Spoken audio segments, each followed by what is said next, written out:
Hello. This is Els coming from Bemis Crafty Corner, and today we're going to do this, okay? So, this is a Pokie tool. Yep, this is, you guys have probably seen me use this a number of times. My daughter actually bought me this one, and a friend of hers makes them, and so I wanted to show you guys how to do this, and so I'm going to give you a list of really easy tools because this is a real quick one to do, and we'll go ahead and I'll show you how to walk you through how to do this.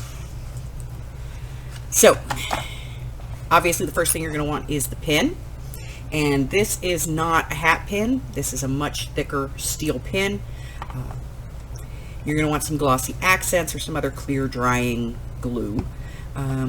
If you have one of these clamps, you're probably going to want one of those, and then you're going to want some beads and some place to put it all. So I'm using this little tray because it just makes it easy for me to line them up and keep them from rolling all over the place. So I am going to kind of move things out of the way and be prepared here, and I'll be right back. All right, so let's take a look at this one, okay? And as you can see, there's no really any small beads on here. And the reason for that is that you have to have beads that are going to fit on this pin, and this is not like a standard hat pin or straight pin. This is a much thicker pin, so you want to check to make sure that your beads fit. Now, my original plan was to put some bead caps on, but when I came to put them on, I realized that the bead caps don't fit on the pin, so I can't use bead caps, okay? But these beads do all fit. So I have my glossy accents, which I've already poked, and I have my pin. So my pattern here is to pretty much put my beads on, and I'm just putting them on at this point to look, to see if this is the pattern that I want, or do I want something different.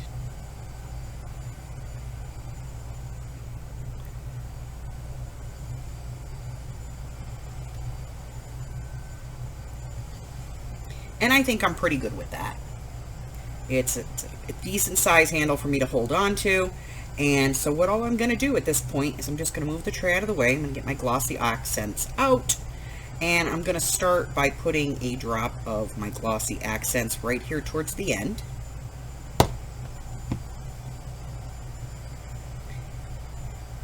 And I'm just going to slip my first bead.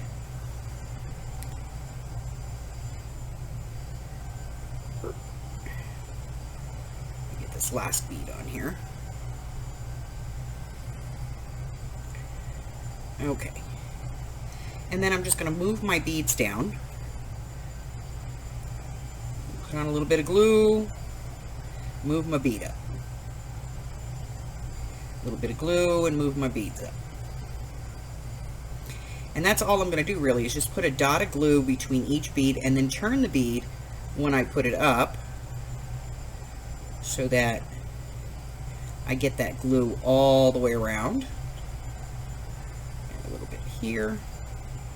Bead, turn, bead.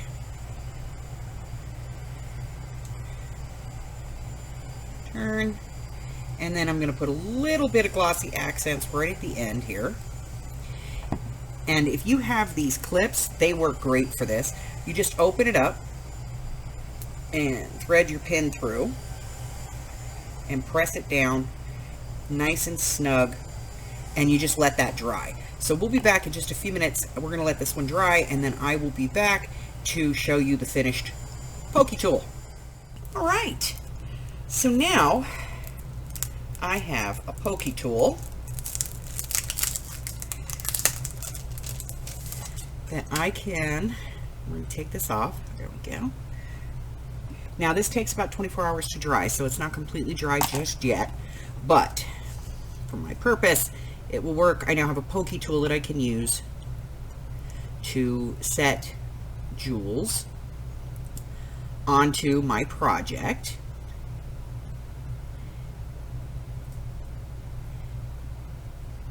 And make my life a little bit easier. So that's it. It's just a quick little Pokie tool that you can use. This is my original one. It's got a little bit longer of a handle piece on it, and this one's a little smaller, but fits in my hand very nicely. and I can use them to put my jewels on. That's it. And poke out pieces when I am working on my dies. So that's it, guys. That's all I have for you today. If you're new to my channel and you haven't done so already, go ahead and hit that subscribe button for me, like me, ring my bell, and share me with all of your friends. And then your friends can be my friends, and my friends can be your friends, and our friends can get to be friends. And before you know it, we have a giant crafting community. Until the next time, guys, stay safe. Bye-bye.